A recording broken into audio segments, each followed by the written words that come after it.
Fala, filhotes, vocês estão vivos? No vídeo de agora nós vamos falar um pouquinho sobre cultura, sobre patrimônio cultural, sobre o conceito de patrimônio, sobre o ofício das paneleiras de goiabeiras, né? Em roda de bate-papo, a palavra cultura é usada geralmente como sinônimo de grande conhecimento. É comum ouvirmos dizer, fulano de tal tem cultura, para significar aquele que possui um grande conhecimento. Mas o sentido da palavra cultura que queremos que você conheça aqui é outro. O texto a seguir foi retirado do livro do antropólogo Darcy Ribeiro, ilustrado por Ziraldo Alves Pinto. Leia com atenção. Chama-se cultura tudo que é feito pelos homens ou resulta do trabalho deles e de seus pensamentos. Uma casa qualquer, ainda que material, é claramente um produto cultural, porque é feita pelos homens. A mesma coisa pode-se dizer de um prato de sopa, de um picolé ou de um diário. Mas estas são coisas de cultura material, que se pode ver, medir, pesar. A fala, por exemplo, que se revela quando a gente conversa e que existe independentemente de qualquer boca falante, é criação cultural. Aliás, a mais importante. Sem a fala, os homens não poderiam se entender uns com os outros para acumular conhecimentos e mudar o mundo como temos mudado. Além da fala, temos as crenças, as artes, que são criações culturais porque inventadas pelos homens e transmitidas uns aos outros através de gerações. Elas se tornam visíveis e se manifestam através de criações artísticas ou de ritos e práticas, em que a gente vê os conceitos e as ideias religiosas ou artísticas se realizarem. Está a noção de coisas na obra de Darcy Ribeiro, o antropólogo Darcy Ribeiro, o chargista e escritor Ziraldo Alves Pinto. Usamos a palavra patrimônio com frequência para nos referirmos aos bens que temos, um carro, por exemplo, e que devemos declarar no imposto de renda, mas o sentido da palavra patrimônio sobre a qual queremos que você reflita é outro. Queremos que você pense em patrimônio como sinônimo daquilo que tem especial valor, embora nem sempre tenha preço.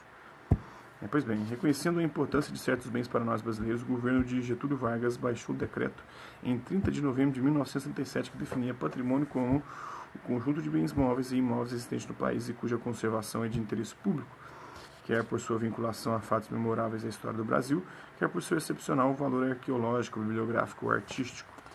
Está no decreto-lei número 25 de 30 de novembro de 1967.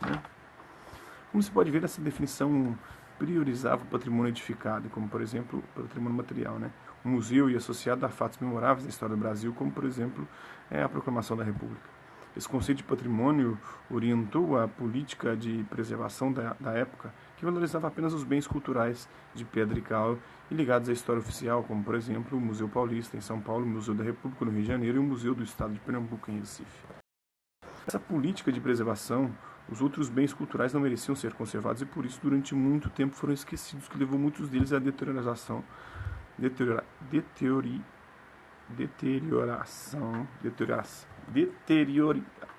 Meu pai do céu.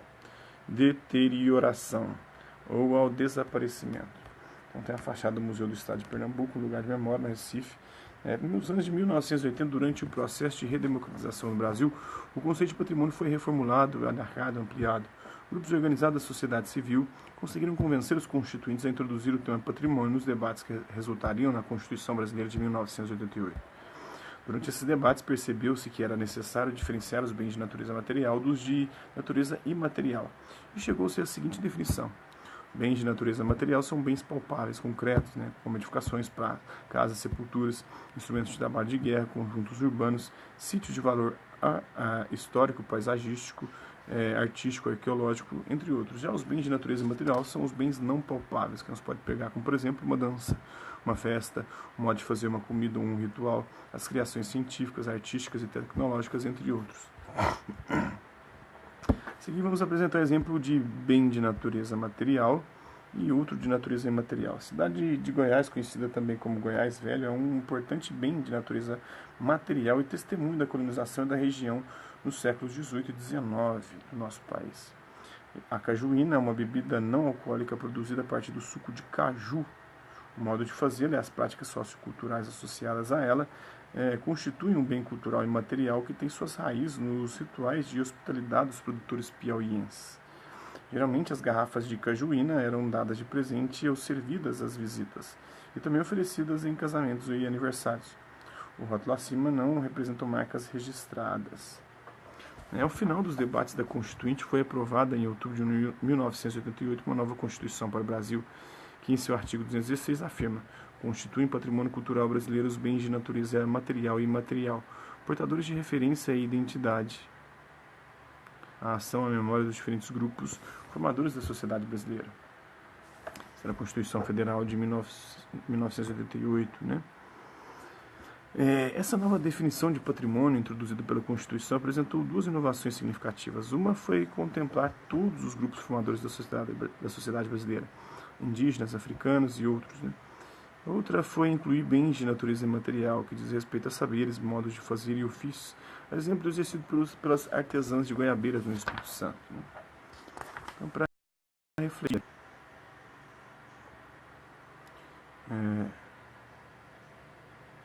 o texto a seguir foi escrito por dois historiadores, Sandra Pellegrini e Pedro Paulo Funari. Vamos ler com atenção. O ofício das paneleiras de Goiabeiras.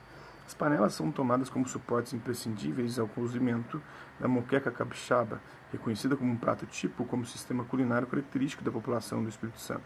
Elas possuem vários tamanhos e formatos, caldeirões, panelas de fundo, de pirão, de moqueca, de caldo e travessa para servir. Nesse contexto, o plano de salvaguarda desse ofício envolve não só ações atinentes à organização e à capacitação das paneleiras, mas principalmente medidas que visam a sustentabilidade ambiental desse ofício. Por meio da educação patrimonial e ambiental, as artesãs são conscientizadas de que a continuidade desse ofício depende da preservação dos insumos provenientes do meio ambiente, ou seja, do barro extraído do Vale do Mulembá e do tanino extraído do manguezal e empregado na coloração das panelas de barro. Produção artesanal de panelas de barro na Associação das Paneleiras de Goiabeiras, em Vitória, no Espírito Santo, em 2011. Os dados fornecidos pela Associação das Paneleiras de Goiabeiras, a APG, revelam que na atualidade os artefatos são comercializados no Brasil, São Paulo, Rio de Janeiro, Pará, Rio Grande do Sul, Rondônia, entre outros, e no exterior, na Austrália, nos Estados Unidos e na França. O insumo é um material utilizado na feitura ou no desenvolvimento de um produto e possui um selo de controle de qualidade. Como podemos observar, a APG atua como uma espécie de cooperativa e assiste juridicamente as paneleiras de modo a otimizar os negócios e orientar a comercialização dos produtos artesanais. Está no que é patrimônio cultural e material, um texto de Sandra Pellegrini e Pedro Paulo Funari.